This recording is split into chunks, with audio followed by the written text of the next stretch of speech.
My fellow thespians seem to have set things up quite nicely. Welcome, welcome, gather round.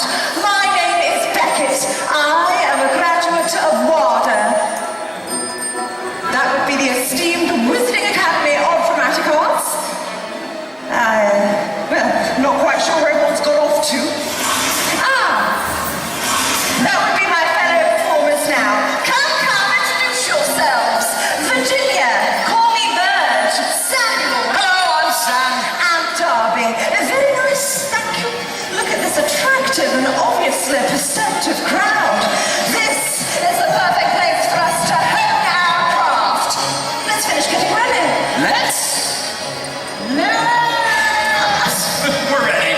As I was saying, on behalf of WADA, the Wizarding Academy of Dramatic Arts, we present to you the tales of Beedle the Bard.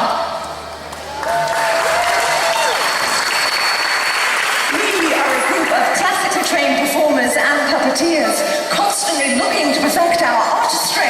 We certainly don't do it for the money. Absolutely not. We do not accept payment. This is about art. Ladies and gentlemen, the Wizarding world is filled with tales of courage, Gallantry. friendship, hope, and explosions. What? Oh, I meant love. And some of the most famous of those tales come from a man who lived over 500 years ago. His name was Beedle the Bard, and he had one of the most luxuriant beards. Samuel, I hardly think he cared about his beard. His luxuriant beard. Truth be told, I would wager a Gringotts wolf stacked with galleons that there is not a child raised in the Wizarding world today who doesn't know about the tales of Beedle the Bard. What about the warlock's hairy heart? The wizard and the hopping pox. Gravity, and cackling stuff! Are you both quite finished? I would like to continue before my patience runs out. Would you look at that bird? What's that, Sam? That's Beckett's patience running out. Sorry. Let's do what we came here to do. What's that? Right. Theater. Places. Well, what story are we telling? Got it. Ladies and gentlemen, this tale is undoubtedly one with which you may be familiar. It concerns the fortunes of three brothers. Wait! What is it now? Can I play one of the brothers? I never get to do it. I'm always, You can be the second brother, but be careful. I'm always careful. My fellow witches and wizards, everyone ready? Yes. We now present to you the tale of the three brothers.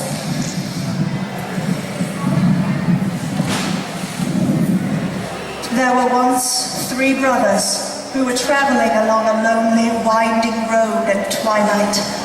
In time, the brothers reached a river too treacherous to pass, but being learned in the magical arts, they simply waved their wands and made a bridge.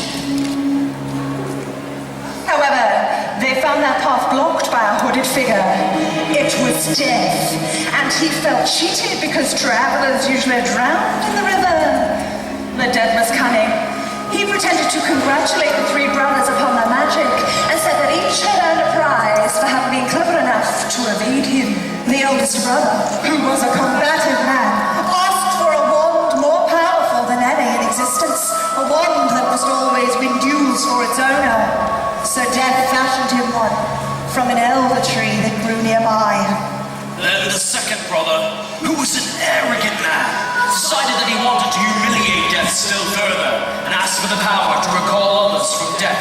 So Death picked up a stone from the riverbank and gave it to him. Finally, Death turned toward the third brother, a humble and wise man. He did not trust Death, so he asked for something that would enable him to go forth from that place without being followed by Death.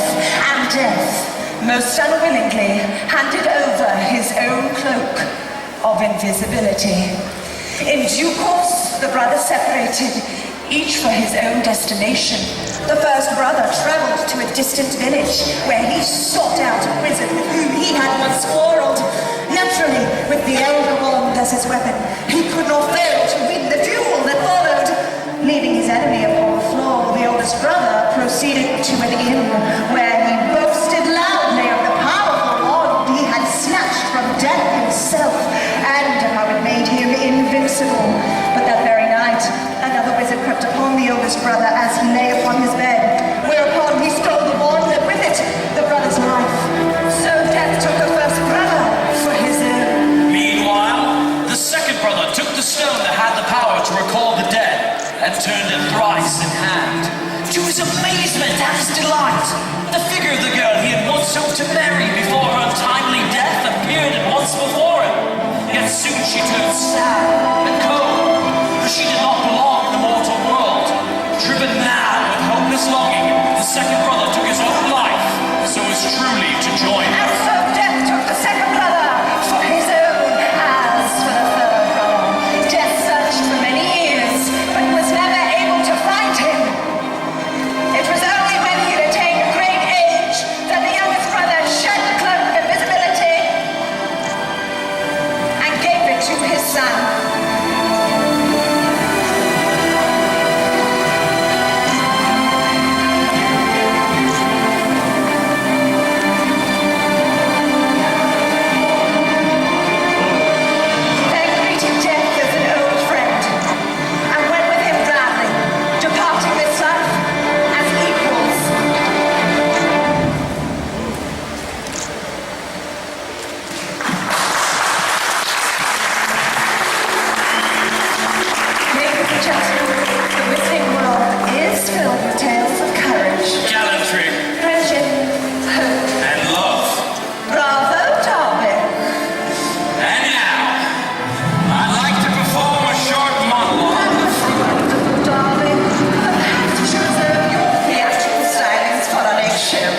We must be off.